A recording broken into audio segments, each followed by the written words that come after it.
দর্শক ২১শে August grenade হামলা মামলায় তারেক রহমান ও বাবর সহ সব আসামিকে খালাস দিয়েছেন আপিল বিভাগ। এ বিষয়ে বিস্তারিত জানতে সরাসরি যুক্ত হচ্ছি সহকর্মী জাবেদ আক্তারের সঙ্গে। জাবেদ, এই বিষয়ে বিস্তারিত আপনি আমাদেরকে জানাবেন।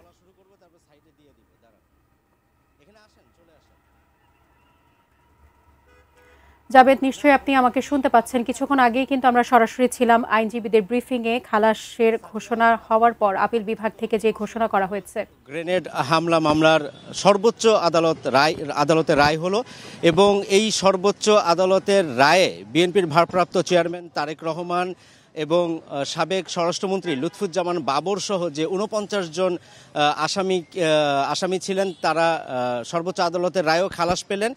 এর ব্যাকগ্রাউন্ডটা একটু আপনাকে শুরু থেকে বলতে হয় যে আজ থেকে ২১ বছর আগে ২০০৪ সালের ২১শে আগস্ট রাজধানী বঙ্গবন্ধু এভিনিউ আওয়ামী লীগের একটি সন্ত্রাস বিরোধী সমাবেশ ছিল। সেখানে প্রধান অতিথি ছিলেন তখনকার বিরোধী দলীয় নেত্রী শেখ হাসিনা। সেই সমাবেশে একটি গ্রেনেড হামলার ঘটনা ঘটে, যাতে এই দলটির ২৪ জন নেতাকর্মী নিহত হন এবং ৩ শতাধিক মানুষ আহত হয়েছিলেন। এই ঘটনায় প্রথমে মতিঝিল থানায় একটি মামলা হয়েছিল এবং প্রথম যখন তদন্ত হয় তখন বিএনপি সরকারের আমলে এই তদন্তে মোট ২৫ জনকে আসামি করে একটি অভিযোগপত্র দেওয়া হয়। পরবর্তীতে সেনা সমর্থিত যে সরকার আসে তারা ২০০৭ সালে সিআইডির মাধ্যমে নতুন করে আরেকটি তদন্ত করে এবং সেই তদন্তে ৩৫ জনকে আসামি করে অভিযোগপত্র দেওয়া হয় এবং ২০০৯ সালের দিকে যখন আওয়ামী লীগ সরকার ক্ষমতায় আসে তারা নতুন করে আবারও তদন্তের দায়িত্ব নেয় এবং সেখানে মুফতি হান্নান এই মামলার যিনি আসামি ছিলেন তাকে অন্য মামলাতে তার মৃত্যুদণ্ড ইতিমধ্যেই কার্যকর হয়েছে। তার যে দ্বিতীয় কনফেশন বা দ্বিতীয়বার তিনি যে স্বীকারোক্তিমূলক জবানবন্দি দিয়েছিলেন সেখানে তিনি তারেক রহমানের নাম উল্লেখ করেন এবং সেই বিষয়গুলোর মাধ্যমে তারেক রহমানকে এই মামলায় জড়ানো হয় এবং লুৎফুজ্জামান বাবরকে এই মামলায় জড়ানো হয়। ২০১৮ সালের ১০ অক্টোবর দ্রুত বিচার ট্রাইব্যুনাল ১-এর বিচারক শাহেদ নুরুদ্দিন তিনি রায় দিয়েছিলেন। এই রায়ে লুৎফুজ্জামান বাবর সহ ১৯ জনকে দেওয়া হয়েছিল মৃত্যুদণ্ড এবং বিএনপির ভারপ্রাপ্ত চেয়ারম্যান তারেক রহমান, রাজনৈতিক সচিব হারিস চৌধুরী সহ ১৯ জনকে যাবজ্জীবন কারাদণ্ড দেওয়া হয়েছিল এবং ১১ জনকে বিভিন্ন মেয়াদে সাজা দেওয়া হয়। এর পরে তারা আপিল করা হয়, কিন্তু তারেক রহমান তিনি যুক্তরাজ্যে অবস্থান করার কারণে আইনের দৃষ্টিতে তিনি পলাতক হিসেবে এই মামলায় তিনি আপিল করতে পারেননি।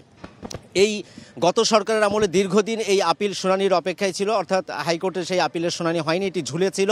৫ আগস্ট যে সরকারের পতন হলো, শেখ হাসিনা সরকারের পতনের পর রাজনৈতিক পট পরিবর্তন হয় এবং নতুন করে এটি আপিলের উদ্যোগ নেয়। সেটি গত ৩১শে অক্টোবর শুনানি শুরু হয়েছিল এবং ১ ডিসেম্বর গত বছরের ১ ডিসেম্বর বিচারপতি AKM আসাদুজ্জামান এবং বিচারপতি এনায়েত হোসেনের হাইকোর্ট বেঞ্চ এই মামলায় সব আসামিকে তারেক রহমান এবং লুৎফুজ্জামান বাবর সহ সব আসামিকে খালাস দেন।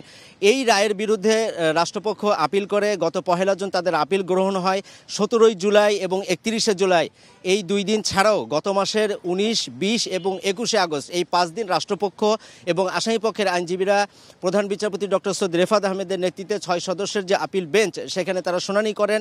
৪ সেপ্টেম্বর রায়ের জন্য দিন ধার্য ছিল। আজকে সেই রায়টি হলো এবং সর্বোচ্চ আদালতের রায়ে হাইকোর্ট যে ৪৯ জন আসামিকে খালাস দিয়েছিলেন তারেক রহমান এবং বাবর সহ, সেই হাইকোর্টের রায়টি বহাল রাখলেন।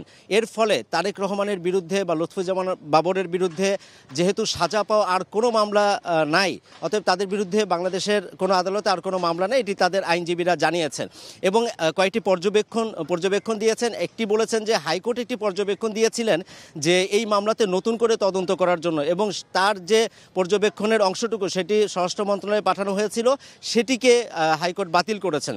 তবে তারা বলেছেন যে এই মামলাতে যে ৪৯ জন আসামি তাদের কেউ যদি কারাগারে এখন থেকে থাকেন তাহলে তাদের যদি অন্য কোনো মামলা না থাকে অবশ্যই তাদেরকে দ্রুত মুক্তি দেওয়ার নির্দেশ দিয়েছেন এবং একই সাথে সুপ্রিম কোর্ট আরেকটি অবজারভেশন দিয়েছেন যে মুফতি হান্নানের যে সেকেন্ড কনফেশন সেটি আসলে আইনে টিকে না, যে কারণে সেটির স্ট্যান্ড মানে তার যে সাক্ষ্যটি সেটি গ্রহণযোগ্য নয় বলেও তারা পর্যবেক্ষণ দিয়েছেন।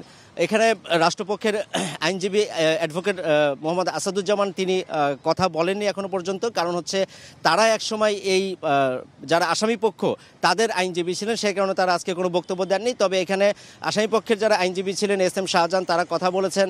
তারা বলেছেন যে এই রায়ের মাধ্যমে প্রমাণিত হলো যে তাদের দাবি যে সাবেক প্রধানমন্ত্রী শেখ হাসিনা তিনি রাজনৈতিক প্রতিহিংসার কারণে এই মামলায় তারেক রহমানকে জড়িয়েছিলেন এবং জিয়া পরিবারকে রাজনীতি থেকে দূরে রাখার জন্যই, এবং তারেক রহমানের যে জনপ্রিয়তা ছিল সেই সময় সেটিকে ঈর্ষান্বিত হয়ে সাবেক প্রধানমন্ত্রী শেখ হাসিনা একটি ষড়যন্ত্রমূলকভাবে এই মামলায় তারেক রহমানকে জড়িয়েছিলেন, এই দাবি করছেন বিএনপির আইন বিষয়ক সম্পাদক ব্যারিস্টার কায়সার কামাল, রুহুল কুদ্দুস কাজল তিনিও বলেছেন, এবং মাহবুবুদ্দিন খোকন, তারা সবাই এই কথাটি বলেছেন।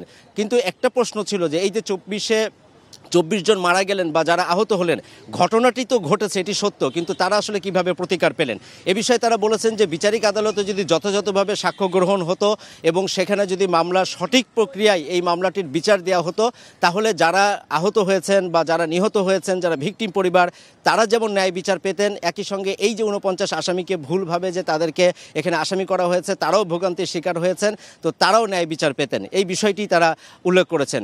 বহুল আলোচিত 21 আগস্ট গ্রেনেড হামলা মামলায় সর্বোচ্চ আদালতে রায় হয়ে গেল তারেক রহমানের বিরুদ্ধে যেহেতু আর কোনো মামলা নাই, অতএব তার দেশে ফেরারও কোনো রকম বাধা থাকলো না। সাজিয়া 21 আগস্ট গ্রেনেড হামলা মামলার রায় নিয়ে সুপ্রিম কোর্ট থেকে এই ছিল আমার কাছে সবশেষ।